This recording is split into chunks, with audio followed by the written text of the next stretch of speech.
Donc, c'est une urgence chirurgicale car il y a un risque infectieux et fonctionnel par pli fixé.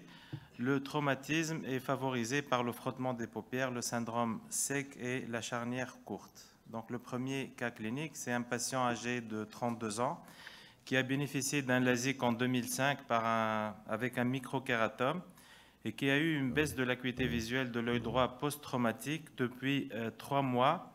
Et ça a été mis sur le compte d'un scalp cornéen post-traumatique. Donc on voit le patient à la lampe à fente et on retrouve un déplacement du flap avec pli et invasion épithéliale. Donc je vous montre la vidéo. Vous voyez le pli qui est vertical. Donc la cornée et le flap qui est complètement plissé. Donc on rentre avec cette spatule et on essaye de défaire ce flap gentiment. Donc quand même, c'est un pli qui date de 3 mois. Et vous allez voir qu'on arrive à le déplisser facilement.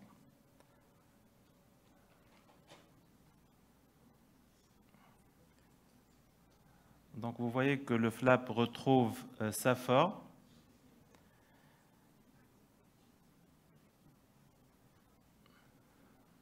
On va essayer d'enlever l'épithélium parce que là, on a une invasion épithéliale sous le flap. Là, j'essaie de déplisser le flap avec la spatule et d'enlever l'invasion épithéliale sur le stroma. Il faut tout nettoyer, il faut nettoyer tout l'épithélium qui est parti sous le flap pour éviter l'invasion épithéliale ultérieure. Allô? Ensuite, on remet le flap et l'astuce ici pour enlever le pli, c'est de faire un débridement épithélial sur le flap parce que c'est l'épithélium, c'est l'hyperplasie épithéliale sur le pli qui va favoriser sa fixation. Donc, on fait un débridement épithélial au niveau du pli pour qu'il se remette en place et pour qu'il se détend définitivement. Donc, résultat post-opératoire, AJ1, on a 5 dixièmes, flap en place, disparition des plis, avec une petite DLK stade 1. Et à J7, on retrouve une acuité visuelle sans correction à 9 dixièmes et une cornée propre. Donc, un deuxième cas clinique, patient âgé de 25 ans qui a bénéficié d'un LASIK bilatéral. Baisse de l'acuité visuelle de l'œil droit mis sur le compte d'une nécrose cornéenne à J1 post-opératoire.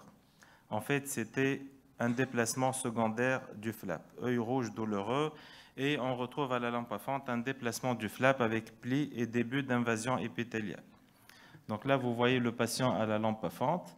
Vous voyez l'effet d'une nécrose inférieure. En fait, ce n'est pas une nécrose, mais c'est une invasion épithéliale sur un stroma à nu, puisque ce flap a été plissé sur lui-même, mais à l'intérieur. Voilà, donc on va essayer de le défaire, de le déplisser avec la spatule. Vous voyez le pli, on va nettoyer l'épithélium sur le stroma. Donc il faut bien nettoyer l'épithélium pour éviter l'invasion épithéliale après. AJ1. L'erreur, c'était à 3 mois après. Donc on va enlever l'épithélium. Il faut retrouver les bords du flap de la découpe. Ensuite, on va essayer de déplisser le flap. Vous voyez le pli qui est oblique.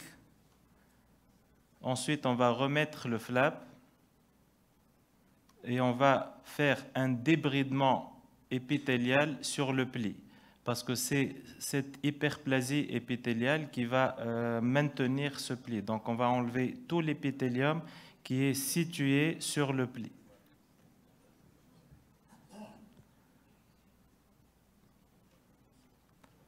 Donc là, vous voyez le résultat à la fin. Vous voyez que on a enlevé tout l'épithélium qui est sur le pli et ça permet la disparition totale du pli. Et on met une lentille, bien sûr. Donc à J1, 6 dixièmes, flap en place, et à J7, on retrouve une acuité visuelle à 10 dixièmes avec une interface propre. Je vous remercie.